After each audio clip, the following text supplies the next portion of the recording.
السلام علیکم ورحمۃ اللہ وبرکاتہ۔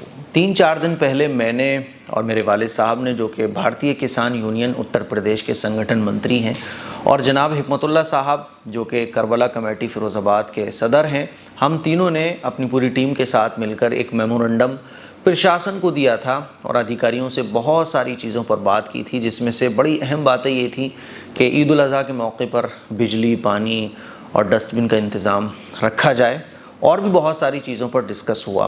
میں سمجھتا ہوں، اپنی ذمہ داری سمجھتا ہوں کہ 3-4 باتیں آپ لوگوں سے کہوں۔ یہ جو 3-4 باتیں میں آپ لوگوں سے کہوں گا، ان پر عمل کرنے کی پوری کوشش کیجیے گا، کیونکہ میرے اس وقت 3 ملین فالوورز ہیں، سبسکرائبرز ہیں، تو میری اپنی خود کی ذمہ داری بنتی ہے کہ کچھ باتیں میں آپ لوگوں سے بھی کہوں۔ یہ جو میں باتیں آپ لوگوں کو بول رہا ہوں، دھیان سے سنیے گا، عمل کرنے کی پوری کوشش کیجیے گا۔ پہلی بات، صفائی ستھرائی کا خیال ہر مسلمان رکھیں۔ جس طرح سے آپ قربانی کو عبادت سمجھتے ہو، قربانی کو آپ ثواب کا کام سمجھتے ہو، بالکل اسی طرح سے ثواب کا کام ہے صفائی ستھرائی رکھنا، اپنے گھر میں بھی، اپنے گھر سے باہر بھی۔ پرشاسن کی ذمہ داری اتنی بنتی ہے کہ وہ ڈسٹ بن رکھوا دیں گے، کوڑے دان رکھوا دیں گے، بعض دفعہ آگے بڑھ کر کے صبح صفائی کرنے والا آئے گا، وہ سارا کچرا آپ کا لے جائے گا۔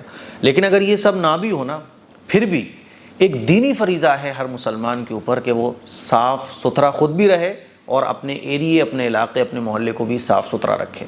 جس طرح سے نماز پڑھنا ثواب کا کام ہے، غریبوں کی مدد کرنا ثواب کا کام ہے، اسلام میں صفائی ستھرائی اسی طرح سے ثواب کا کام ہے۔ اللہ کے نبی صلی اللہ علیہ وسلم نے ارشاد فرمایا، الطہارۃ نصف الایمان، پاکی آدھا ایمان ہے۔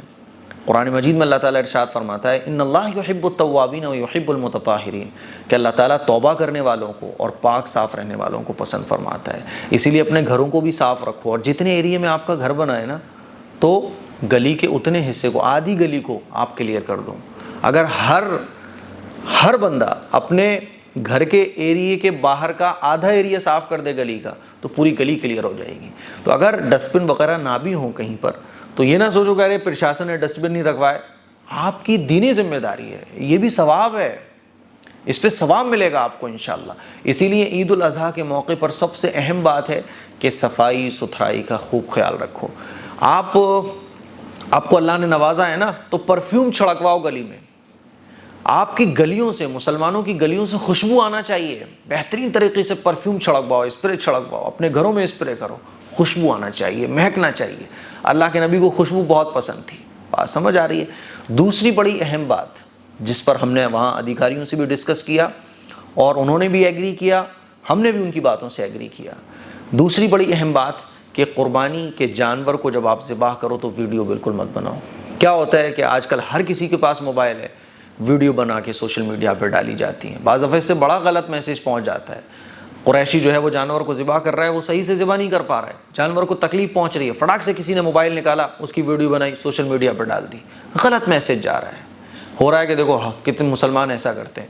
قربانی آپ اللہ کے لیے کر رہے ہو، اللہ دیکھ رہا ہے، قربانی آپ نے اللہ کی رضا کے لیے کی، قربانی ہو گئی، بالکل بھی اسے سوشل میڈیا پر ڈالنے کی ضرورت نہیں ہے۔ اللہ نے دیکھ لیا، اللہ کے کیمرے ہر جگہ پر لگے ہوئے ہیں۔ اسی لیے جب قربانی ہو تو بہت خیال رکھو موبائل کس کی جیب سے نکل رہا ہے، کس کی جیب سے نہیں نکل رہا ہے۔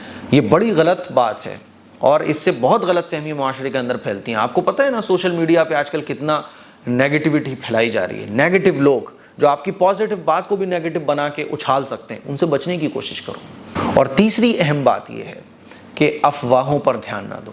سوشل میڈیا کا ایک بڑا غلط استعمال افواہ پھیلانے کے لیے ہو رہا ہے۔ ایک ادھیکاری سے ہماری بات ہو رہی تھی، وہ بتا رہے تھے کہ کسی نے جو ہے نا مسجد کے پاس لا کے کچھ ڈال دیا اور یہ افواہ اڑا دی گئی کہ یہ جو ہے نا پک کا گوشت ہے۔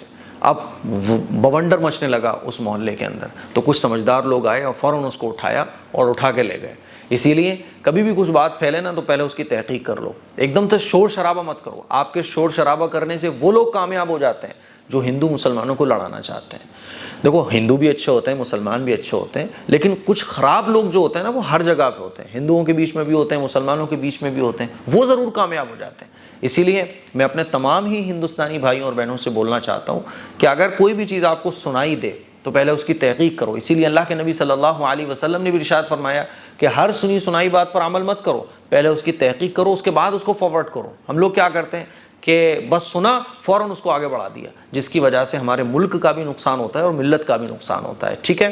چوتھی بات یہ ہے کہ جب آپ قربانی کے گوشت کو لے کر جائیں تو یہ قربانی کے گوشت کو اچھے طریقے سے کور کر کے لے کے جائیں، ٹھیک ہے، کور کر کے لے کے جائیں جس کو دے رہے ہیں، اور اس کے یہاں بڑے اچھے طریقے سے لے جائیں، کیونکہ کوئی بھی تحفہ جب آپ کسی کو دے رہے ہو تو ادب اور سلیقے کے ساتھ دو۔ اپنے غیر مسلم بھائیوں کا بھی خیال رکھو، جو ہمارے غیر مسلم بھائی گوشت وغیرہ کھاتے ہیں، کباب کھاتے ہیں، تو گھر پہ کباب وغیرہ بن رہے ہیں ان کی بھی دعوت کرو، ٹھیک ہے۔